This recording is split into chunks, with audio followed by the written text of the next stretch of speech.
नमस्कार साथियों, सिग्मा के ऑनलाइन प्लेटफॉर्म पे आप लोगों का स्वागत है। जैसे कि अपने पिछली क्लास में बात की थी, विद्युतदर्शी क्या होता है, किस कंसेप्ट पे काम करता है और आवेश का मात्रक क्या होता है। अब अपन उसी के नेक्स्ट 12th क्लास का चैप्टर फर्स्ट चल रहा है अपना, उसी के नेक्स्ट अपन करेंगे आवेशों के गुणधर्म, इंग्लिश में बोले तो प्रॉपर्टी ऑफ चार्ज पार्टिकल। ठीक है, अपन बात करते हैं आवेशों के क्या क्या गुणधर्म होते हैं, किन किन गुणधर्मों का आवेश पालन करता है। चलिए स्टार्ट करते हैं आवेशों के गुणधर्म। सबसे पहला गुणधर्म आता है आवेशों की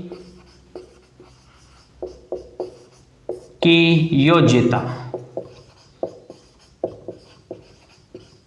ठीक है, सबसे पहला गुणधर्म आता है आवेशों की योज्यता। योज्यता का मतलब क्या होता है? एडिशन।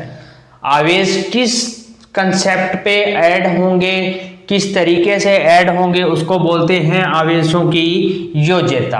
अब सिंपल भाषा में समझ लेते हैं, आवेश होता क्या है? आवेश एक अदिश राशि है। कैसी राशि है? आवेश एक स्केलर क्वांटिटी है। ठीक है, आवेश अगर अदिश राशि है तो अदिश का नियम क्या कहता है कि योग कैसा होता है? योगात्मक। कैसा योग होता है? योगात्मक। योगात्मक का क्या मतलब है सर? यहाँ मान लीजिए आपके पास कितने आवेश दे रखे हैं, मेरे पास कितने आवेश हैं? Qn तक है। मेरे को बोला गया Q इक्विवेलेंट निकालो, तो मैं क्या करूंगा? डायरेक्ट ही इनको जोड़ दूंगा। सिंपल भाषा में अगर बात करें, जो डायरेक्ट एडिशन होता है, डायरेक्ट ऐड होता है, उसको क्या बोलते हैं? योगात्मक। जिसमें दिशा का ध्यान नहीं रखा जाता उसे बोलते हैं योगात्मक योग। ठीक है, आवेश क्या करेगा? योज्यता के नियम का पालन करेगा।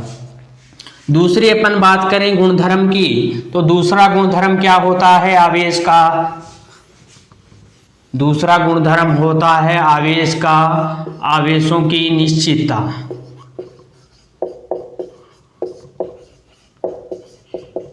क्या होता है? निश्चितता। इसका क्या मतलब होता है सर कि आवेश निश्चितता का क्या मतलब है? मान लीजिए बेटा, एक आवेश आपके पास है विराम अवस्था में। ठीक है, एक दूसरा आवेश आपके पास क्या है? गतिशील अवस्था में है। अवस्था में है। ठीक है, तो ये क्या कहता है? आवेश के गुणधर्म क्या कहते हैं कि चाहे आवेश रेस्ट में हो, चाहे आवेश गतिशील हो, दोनों की वैल्यू क्या रहेगी? हमेशा इक्वल रहेगी।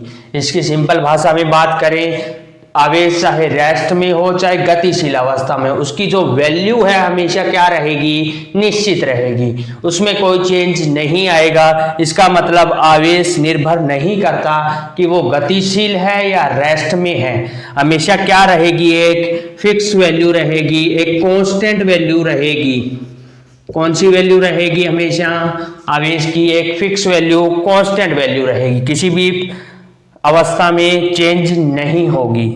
ये रहा दूसरा गुणधर्म। तीसरा गुणधर्म क्या कहता है आवेश का? आवेश क्या होते हैं?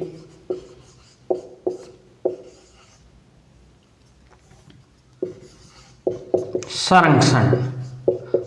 आवेशों का संरक्षण का नियम भी बोलते हैं इसको, कंजर्वेटिव नियम भी लो बोलते हैं इसको। कंजर्वेशन का मतलब क्या होता है? न तो आवेश को उत्पन्न किया जा सकता, न ही इसे खत्म किया जा सकता। इसको एक रूप से दूसरे रूप में ट्रांसफर किया जा सकता है, एक मटेरियल से दूसरे मटेरियल में ट्रांसफर किया जा सकता है, न कि इसको खत्म किया जा सकता है। जैसे कि मान लीजिए अपन ने एक एक्सपेरिमेंट किया था, स्टार्टिंग में एक छड़ ली थी और इसको बिल्ली की खाल से क्या किया था? घिसा था। अपन किसी चीज को एक दूसरे से फ्रिक्शन करवाते हैं तो क्या होता है? कुछ इसके कुछ आवेश चार्ज कहां पे आ गए, छड़ पे आ गए। ये क्या हुआ, ट्रांसफर हुआ, न कि अपन ने आवेश को उत्पन्न किया है। ये क्या किया है, अपन ने एक चीज से दूसरी चीज में आवेश को ट्रांसफर किया है। आवेश हमेशा किस नियम को फॉलो करता है, कंजर्वेशन या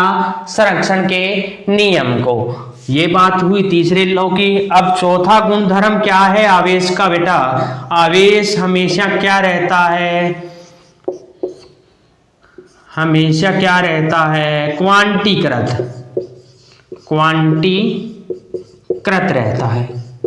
सबसे पहले तो अपन को क्वांटीकृत समझने से पहले अपन को समझना पड़ेगा क्वांटा क्या होता है।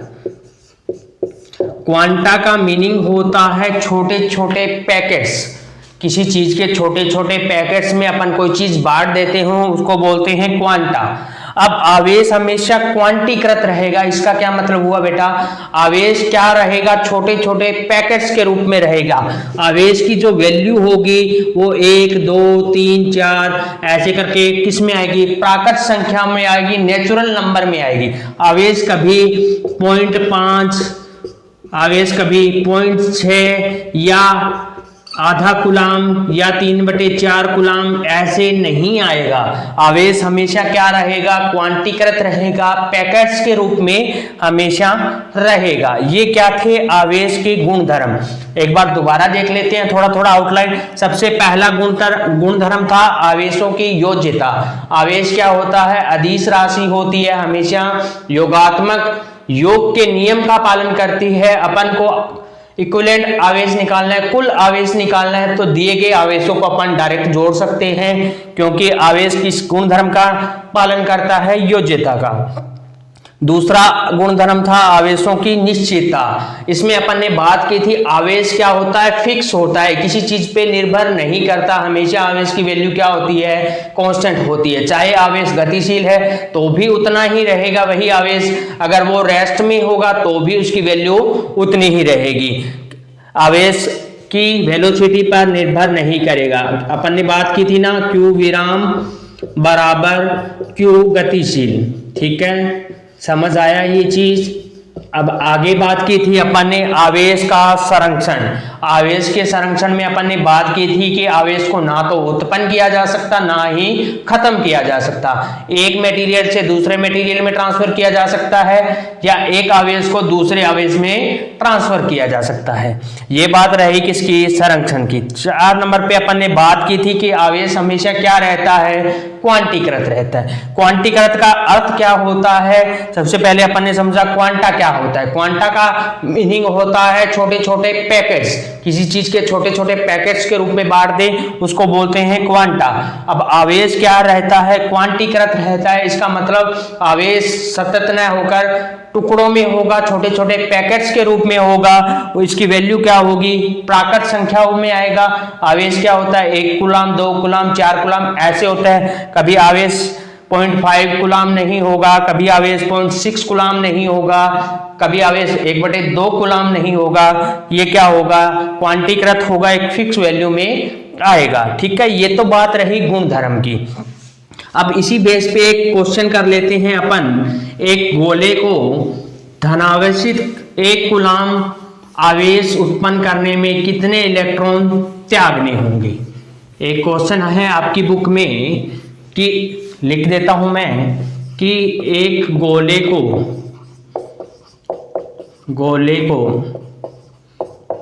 1 कुलाम, गोले में 1 कुलाम आवेश उत्पन्न करने के लिए, आवेश उत्पन्न करने के लिए